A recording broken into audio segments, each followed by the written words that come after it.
ಅವ್ರಿಗೆ ಹೈಕಮಾಂಡ್ ಯಾವಾಗ ಹೇಳಿದ್ರೂ ಗೊತ್ತಿಲ್ಲ ನನಗೆ. ಆ ಥರ ಯಾವ ಪ್ರಸ್ತಾಪನೂ ಸರ್ಕಾರದ ಮುಂದೆ ಆಗಲಿ ಪಕ್ಷದ ಮುಂದೆ ಆಗಲಿ ಇಲ್ಲ.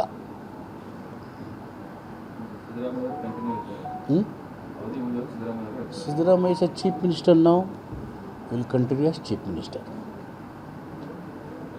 ಕಾಂಗ್ರೆಸ್ನೇ ಒಳಗೆ ಜಗಳ ಸ್ಟಾರ್ಟ್ ಆಗಿದೆ, ಹಾಗಾಗಿ ಅವರವ್ರ ನಲ್ಲೇ ಕೋಆರ್ಡಿನೇಷನ್ ಇಲ್ಲ. ಇದು 60% ಸರ್ಕಾರ ಅಂತೇಳಿ ಜೋಶಿ ಹೇಳ್ತಾರೆ.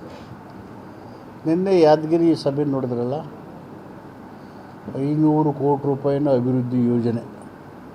National president ACP Kharge ji, state president deputy chief minister DK Shivakumar, our honourable chief minister, all ministers, all our honourable MLA and MLCs ಎಲ್ಲ in mammoth lakhs of people gathering development work ಮಾಡಿದ್ವಿ.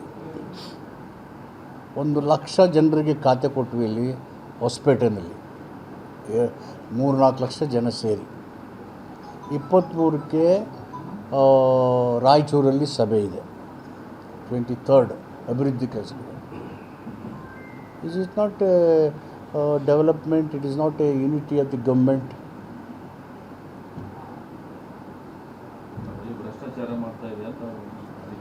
ದಾಖಲಾತಿಗಳು ದೇರ್ ಆರ್ ಏಜೆನ್ಸೀಸ್ ಅವ್ರ ಹತ್ರ ದಾಖಲಾತಿದ್ರೆ ಕೊಡಲಿ. They have documents, they're all senior leaders. If they have any documents, let them give their documents to the enquiry agencies.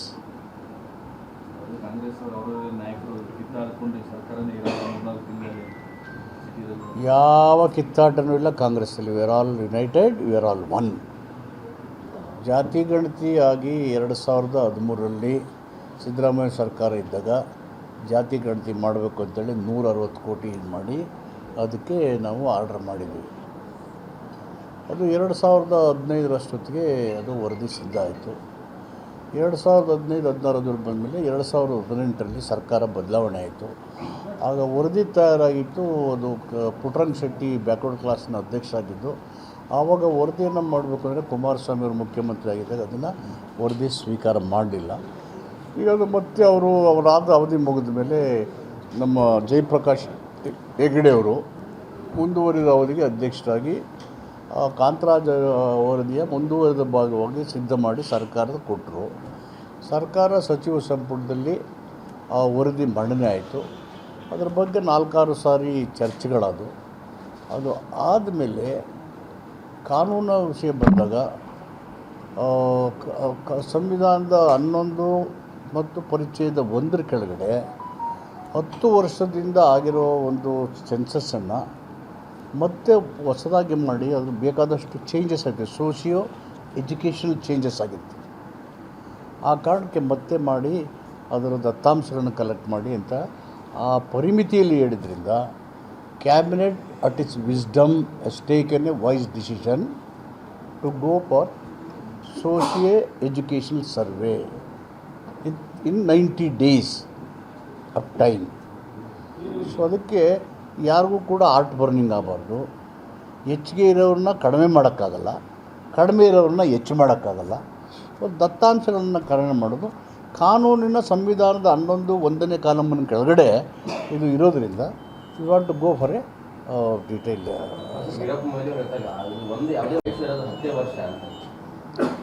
ಅಲ್ಲ, ವರದಿಗೆ ಆಯುಷ್ಯದಕ್ಕಿಂತ 10 years ಆದರೆ once in 10 years census ಆಗಬೇಕು. 2011 ಆಗಿತ್ತು. ಇದು 10-15 ವರ್ಷ ಮೇಲಾಗೋಯಿತು. ಹೀಗಾಗಿ 10-15 ಮೇಲೆ ಚೇಂಜಸ್ ಆಗ್ತದೆ. The birth rate, the death rate, socio education changes will take place. Every year the changes will take place. ಹೀಗಾಗಿ ನಮ್ಗೆ ಯಾರಿಗೂ ಗೊತ್ತಿಲ್ಲ ಸರ್. ಸೆನ್ಸಸ್ ಮಾಡಿದೆ ಏನು ಹೇಳ್ತಾರೆ ಜನ, ಒಂದೊಂದು ಸಮುದಾಯನು ನಮ್ದು ಇಷ್ಟಿದೆ, ನಮ್ಮದು 1 ಕೋಟಿ ಇದೆ, ನಮ್ದು 80 ಲಕ್ಷ ಇದೆ, ನಮ್ದು 50 lakh. Nobody nose. Any community don't know because none of them have done survey. ಅವರೆಲ್ಲ ನಮ್ಮ ಲೆಕ್ಕ ತಗೊಂಡ್ರೆ ಅದು 15 ಕೋಟಿ ಮೇಲಾಗುತ್ತೆ. ಕರ್ನಾಟಕದಲ್ಲಿದ್ದು 6.25 ಅಥವಾ 7 ಕೋಟಿ ಜನಸಂಖ್ಯೆ. ಹೀಗಾಗಿ we need to have a scientific thorough survey. ಆ ಥರ ಹೇಳಿಕೆಲ್ಲ ಬಾಲಿಶವಾದ್ದು ಅಲ್ವಾ? It's an unfortunate incident. ನಮಗೆಲ್ಲ ನೋವಾಗಿದೆ, ಸರ್ಕಾರಕ್ಕೆ ನೋವಾಗಿದೆ. That should not have happened. It is an emotional outburst of the people, sport loving people.